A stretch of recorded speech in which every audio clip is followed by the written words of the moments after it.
é que a gente tem pelo menos aí umas 3 ou 4 possibilidades para abordar, para tentar usar no nosso trabalho.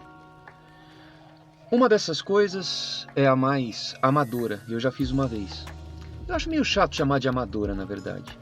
Eu diria que é mais uma técnica mais fácil, mais rápida, que foi usar um espelho. É como a minha mãe me ensinava a fazer lago em maquete quando era criança. É uma ideia, eu diria. Mas, embora eu tenha feito isso uma ou duas vezes em maquetes, eu preferia algo diferente. O próximo tipo de técnica que a gente descobre, olhando por aí, é o uso da resina. Bom, como a maquete que a gente está montando é mais baseada em isopor, fica um pouco complicado. Porque, por mais que a gente proteja, eu tenho medo do isopor ser corroído pela resina. Resina poliéster, por exemplo, né? Que é uma técnica comum. Tem uma ideia legal que seria a gente pegar o leito do rio e aí cobrir com papel alumínio antes.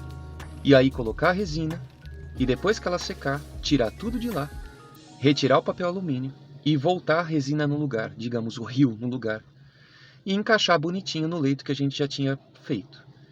Isso é um trabalho que eu não queria ter. Quem sabe em algum momento eu faço algo semelhante. E aí depois eu foi vendo o canal do Apite Ferromodelismo. Eu acredito que vocês, provavelmente a maior parte de vocês já segue esse canal. Que é o quê?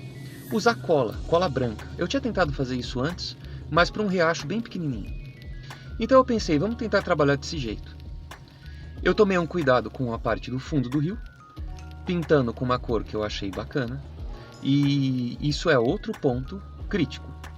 Porque a gente tem uma tendência de fazer água azul, mas poucos rios são azuis, pelo menos os que eu vi na minha vida. Quando eu era criança e meu pai levava a gente para ir pescar, a gente via aquele rio que tinha uma água mais barrenta, ou seja, o rio está mais para amarelo ou marrom do que para azul. Os rios às vezes têm algo de verde, e é claro que um rio bem grande pode ter algo de azul também, quer dizer, talvez lembre um pouco o mar, não sei. Mas essa confusão de cores, para ser colocada na maquete, primeiro envolve uma decisão, ou seja, como é que eu vou fazer, qual cor que eu vou optar, qual que é a região do meu rio. Tem a ver com o entorno? A minha maquete está representando o quê? É um local habitado ou não? É uma área industrial, uma área de mineração? Então eu procurei levar essas coisas em consideração na hora que eu fui trabalhar a nossa maquete. Como eu já falei, ela é baseada em isopor. A base é isopor sobre madeira. E eu fiz um recorte no isopor, de maneira que a gente tem um rio que atravessa a maquete, vai de um lado ao outro. É ferromodelismo, é um tema ferroviário, então no mínimo a gente vai ter que fazer 2 pontes, uma para cada lado, já que tem um circuito ali onde passa a ferrovia. Com isso, a gente teve que fazer, além das pontes, algum tipo de contexto, além de só um trem passando. Então é isso que você vai ver aí. Essa aí foi essa maquete que eu fiz há muito tempo atrás. Ela tinha um espelhinho ali no meio. Até que não era ruim, na minha opinião, mas, enfim, a gente vai tentando dar uma refinada nas nossas técnicas. A gente tem um corte no isopor, cheguei até a base de madeira. Eu trabalhei um pouco o relevo, mas isso é assunto para outro momento. E aí o que nós fizemos, né? A gente está usando tinta PVA, como é sempre o nosso sistema. De início eu misturei as cores azul e verde para fazer o meu leito de rio. E aí ficou assim, em princípio. Mas é claro, né? Não ia ficar só desse jeito. Por cima eu pus, então, a cola branca. A cola branca foi espalhada com um pincel mesmo assim. Uma cola de boa qualidade fica transparente depois. Então, essa é a ideia. A gente quer ter uma reflexão, a gente quer que pareça água. Você pode ter que passar mais de uma demão. E essa segunda demão eu misturei tinta marrom na cola. Enquanto isso, eu pensei em fazer uma ponte também, enquanto seca. Essa ponte não é uma ponte ferroviária ainda, e sim uma ponte em que a gente vai ter a passagem de carro e de gente, essa é a ideia. Aqui eu estou cortando então um pedaço de madeira balsa, usei como medida aquela espécie de corrimão que você viu ali, porque ele era bem o comprimento que eu precisava para poder atravessar o rio, então usei como referência. Esse aqui é o corte então da base da nossa ponte.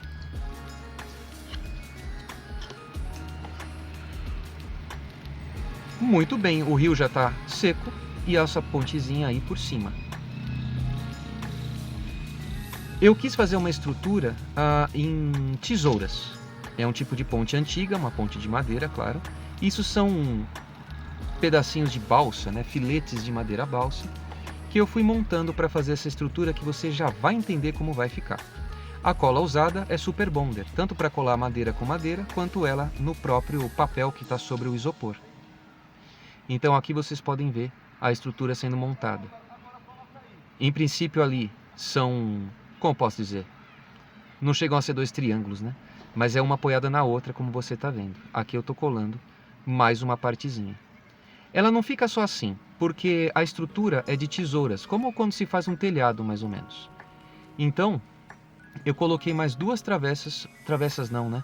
Eu coloquei mais 2 filetes, como vocês estão vendo, ali para baixo. Eles estão apoiados na base da ponte. Veja aí, ó. Em cima tem uma espécie de travessa também. E com alguns arremates, a estrutura está pronta. Esses 2 guarda-peitos ou algo assim foram colocados ali dos lados.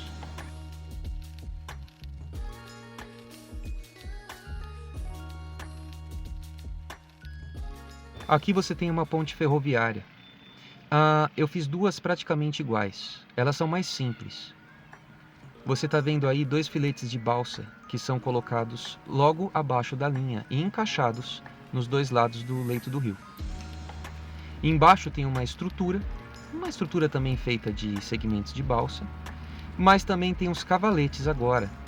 Esses cavaletes são mais ou menos como esse projeto aí, mas você pode usar só um pedaço quando a ponte não é tão alta assim. Então é algo cruzado, algo mais ou menos assim, que dê uma sustentação. A gente tem que imaginar um pouco a física da coisa. Eu só usei um cavalete bem no meio da ponte porque era um espaço pequeno. Bom, tá aí o resultado por enquanto.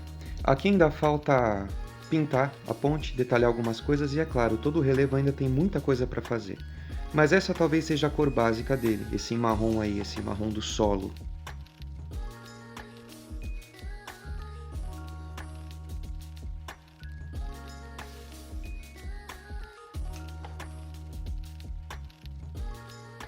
Num próximo vídeo, a gente vai falar mais sobre essa maquete. Então, por enquanto, tenha uma boa semana e a gente se vê em breve.